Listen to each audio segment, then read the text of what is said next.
Mr. Transformers 96 here with another video, and I'm going to be doing a wave ranking. Haven't done one of these in a while, but I'm doing 3 at once. So this week, I believe I'm going to post them all in the same week. So if I haven't already posted some, they'll be coming soon. But I kind of recently bought a lot of Marvel Legends and kind of completed some waves, completed some Build-A-Figures, and therefore I'm able to do some rankings. So want to kind of get back into doing that because I do enjoy a good ranking video, and I think you guys do as well. So here we have the Marvel Legends Thor Build-A-Figure wave from Endgame.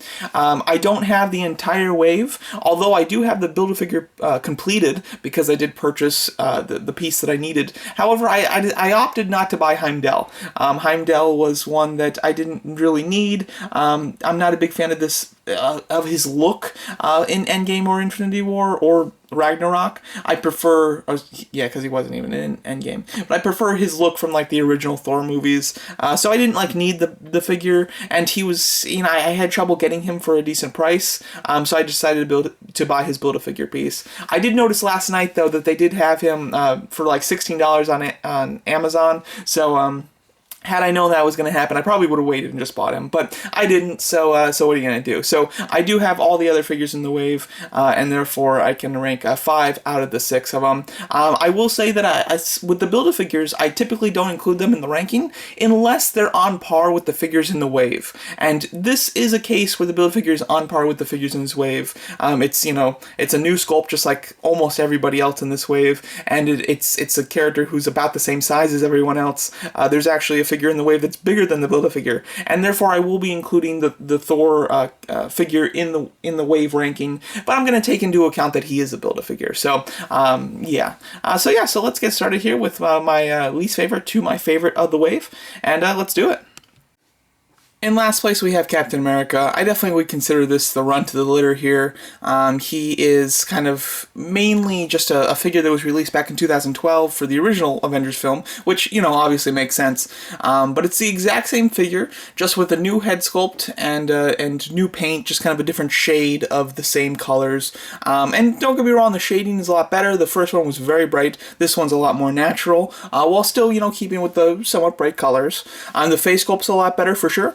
But I think that the one major thing that it lacks is a secondary head sculpt to have an unmasked, because obviously this fight needs a masked and an unmasked one, so to give you just the mask I think is really annoying. I think that that's something very simple that they could have included, because they have Steve Rogers head sculpts. They could have just included one of those with this release, and unfortunately they didn't. That's definitely a shame, considering I think that they want people to buy 2 of this one, to obviously recreate some of the shots in the movie. So I overall think this is a bit of a lazy attempt. I think that they could have definitely updated some items. This Captain America figure has always had trouble standing. They could have definitely fixed that by making new thigh joints, because that's the main reason, or new feet, because they curve up at the bottom and don't keep them that stable. So they should have fixed one of those. Should have given us a Steve Rogers head sculpt, and then I would have definitely thought this figure was better than it is. Taking that 5th spot, we have Vision here. This figure is overall pretty good, but it's mainly just a repaint, or it's kind of a repaint. I don't know what you'd call it. It's a different type of plastic used, I guess.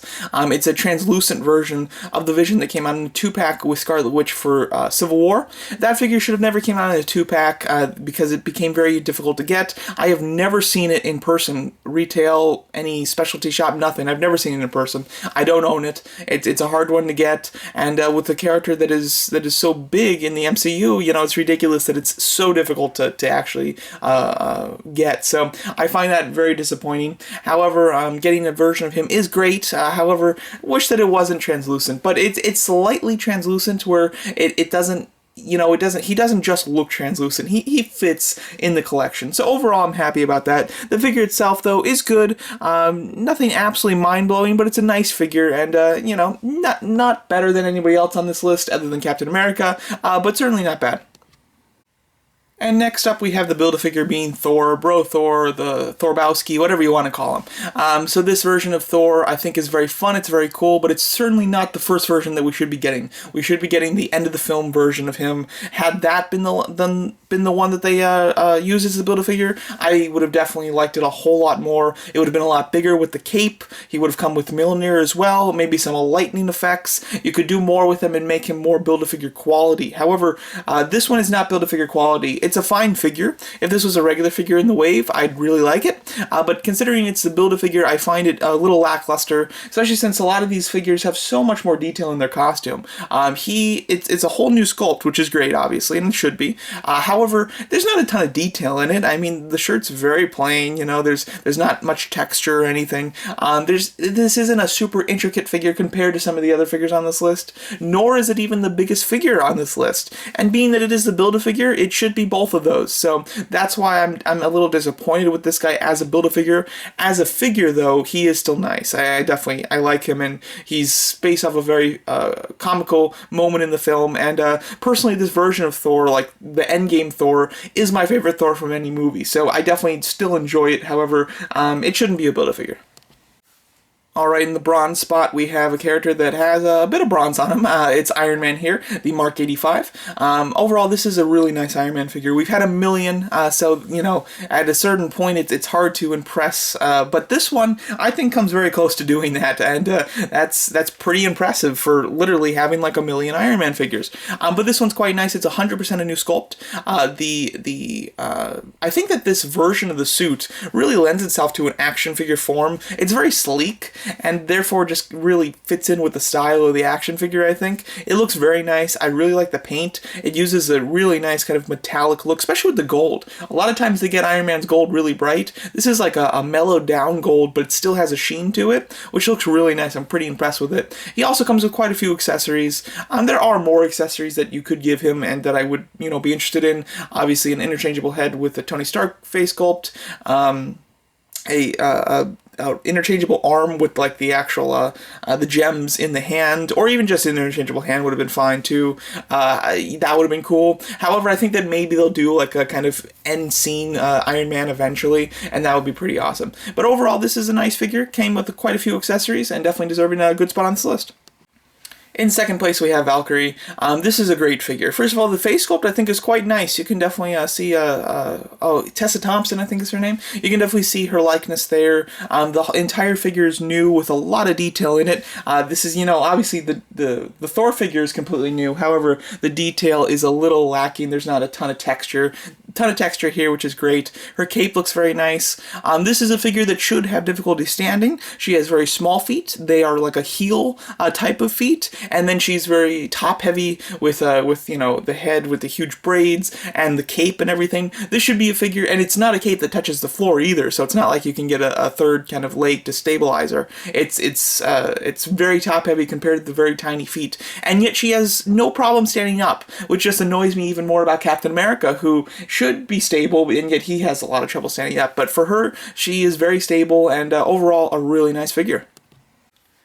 And taking that number one spot is the figure that should have been the Build-A-Figure of the wave, being Iron Patriot. So this was a we messed up, let's give you the correct version, basically, considering the wave right before it, or 2 waves before this one, we got a War Machine figure that was supposed to be like the Endgame War Machine. However, it was mainly just kind of what was shown in the trailer. It was the misdirect version of the character, while this is the actual one that was in the movie, the correct Iron Patriot style red, white, and blue color scheme, as well as the accurate kind of weaponry on it. And it's amazing how different this one is to the War Machine one. I expected it to mainly be a repaint, just with an extra kind of backpack piece, and that's not the case. There's very few parts on this figure that are the same as that War Machine, and anything that was different, like even to the smallest detail, they changed, which is really awesome, and something that you usually wouldn't expect with Hasbro, so I am very impressed with that. The only thing I could have wanted with this guy is an interchangeable head sculpt with a Rhodey head sculpt, but that is unnecessary considering how large he is, and it's not even like this is the figure of the wave that doesn't come with Build-A-Figure pieces. No, this one comes with Build-A-Figure pieces, so this is by far the figure that should have been the Build-A-Figure. The only reason that I can think of that they didn't do that was simply because they might think that people already had the War Machine version and would just kind of like settle with that one rather than building this one. That's the only thing I can think of as to why they wouldn't make this guy the Build-A-Figure as opposed to Thor, because this is clearly the Build-A-Figure. It's a much larger figure, and this would be a more impressive Build-A-Figure, and people would be more happy with this as the Build-A-Figure. So yeah, so easily deserving that number one spot, I have to say. Not much of a competition there. All right, so there's my ranking of of the wave of the Thor Build-A-Figure from my least favorite to my favorite of the wave. Again, don't have Heimdall. He was the only one that I didn't pick up. Not a big fan of this costume for Heimdall. Would have much preferred kind of the Thor 1, Thor 2 version of the character, and therefore I just skipped it and bought the Build-A-Figure piece. But overall, a solid wave. I love, and this is only, I think, the second time that they've done it, where they do a whole wave that's just movie-based. I much prefer movie figures. Don't get me wrong, I like a good comic figure, but 9 times out of 10, I'm more excited for the movie figures than I am comic ones. And therefore, to get an entire comic wave is really great. It makes me feel like there isn't a single figure in the wave that I'm just disappointed in buying. There are some that I'm more excited for than others for sure, but there's not a single one where I'm just like, oh, I don't want to buy that one, or like, oh, I don't even know what I do with this one, essentially. So I do enjoy movie-based waves, and this is a good movie-based wave. I think that both of the movie-based waves that they've done so far have been a little lackluster, with the Build-A-Figure being kind of small. Same thing with the Black Panther one that they just came out with. Like, they pick a character that's a little bulkier than the average one, but it's not by much at all. Now, with this wave, it's a little more annoying, being the fact that there is a bigger character in the wave that would have sufficed better as the Build-A-Figure itself. But overall, really enjoying movie waves, and this is a pretty good wave. I could see some other figures that are like really needed from Endgame that are not here, and other versions of figures, such as Thor having kind of the end of the movie look rather than the one that they chose for him. Vision's not even in Endgame, so it's just like, and same with Heimdall. Heimdall's not even in Endgame, so I could see a lot more necessary figures from an Endgame wave, in my opinion. However, this is a nice wave overall, and I did enjoy it. So let me know what you guys think of how I rank them. I'd love to hear your guys' ranking, and thanks so much for watching.